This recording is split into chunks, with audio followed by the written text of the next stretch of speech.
Today we're going to talk about keeping a practice log.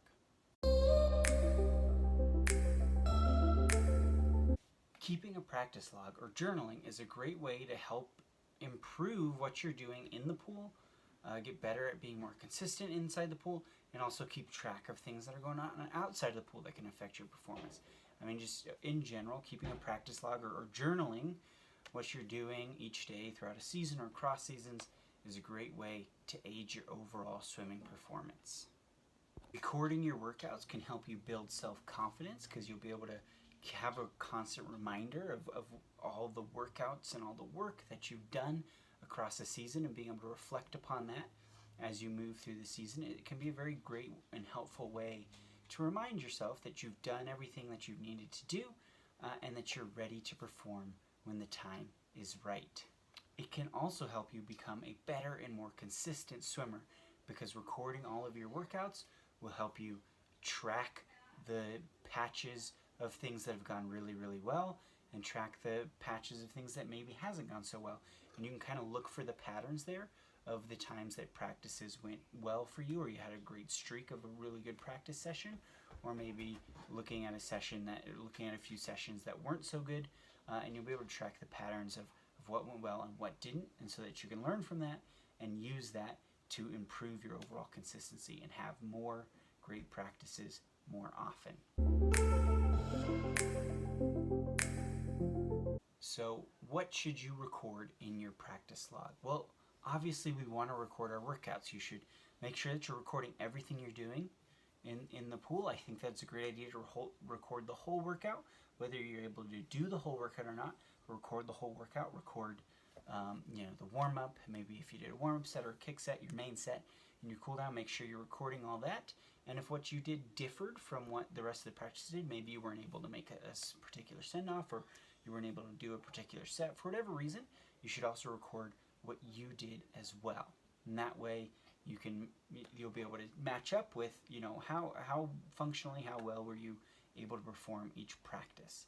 And I think that can be a really helpful tool in tracking your overall progress throughout a season or across seasons. Another thing we want to make sure that we're putting in that practice log is just maybe some reactions. How did you feel before practice? What was your energy level like? How excited were you?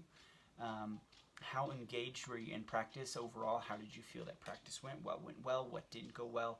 What did you learn? What did you improve? What did you learn about needing to improve? And then reflecting after that practice as well. How did you feel after the practice? How did that practice make you feel in general?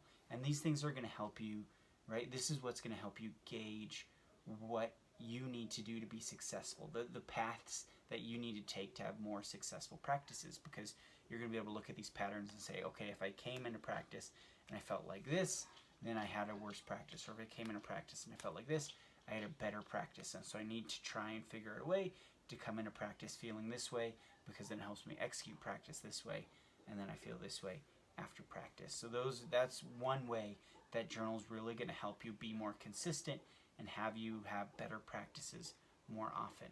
I think that some other great things that you should be keeping in your practice log is how much sleep you got the night before and what you ate throughout the day. What did you eat for breakfast? What did you eat before a workout or after a workout?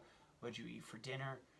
Because those things are also, they affect our performance, right? We've talked about sleep. It has a very huge impact on our overall ability to continue to perform at a high level, and so does nutrition. And so keeping track of those things in your practice log can be tremendously helpful in terms of filling out the gaps. If you maybe have a string of bad practices and they all felt the same way, and you just don't understand why you had the string of bad practices.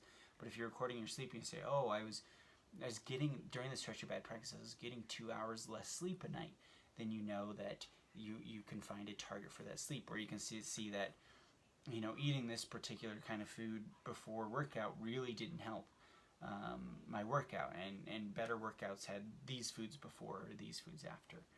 So that's another, so I think sleep and food are great things that you can put in there. I also think it's great just to write down a few things that happened in the day outside of swim practice. Just journaling, because we know that stress has an impact on our performance too. So if you had a particular grueling test, or you're worried about an assignment at school, putting those things in there too will help you track and manage all of these things that affect our performance. So yeah, I think that, journaling or keeping a practice log can be a great tool for you to reflect and review upon your season as a whole as it moves on and across multiple seasons. Helps you track your progress, but it also helps you see patterns in which you're having more successful and better practices that you feel like are making you better, versus the practices that you feel like you just maybe barely got through or just had to finish or maybe didn't even get all the way through. And being able to recognize those patterns will help you be more consistent and hopefully have better practices more consistently throughout your swimming career. And there really is no right or wrong way to journal. I mean, structure it however you want. Like I said, I think the key elements that you definitely should have in there is what you did in a swim workout, what the actual swim workout was, what you were feeling before the workout, what you're feeling during the workout, and what you're feeling after the workout. And I also think it's a great idea to have what you ate throughout the day and how much you slept the night before. So when we get back to the pool, let's start a practice log.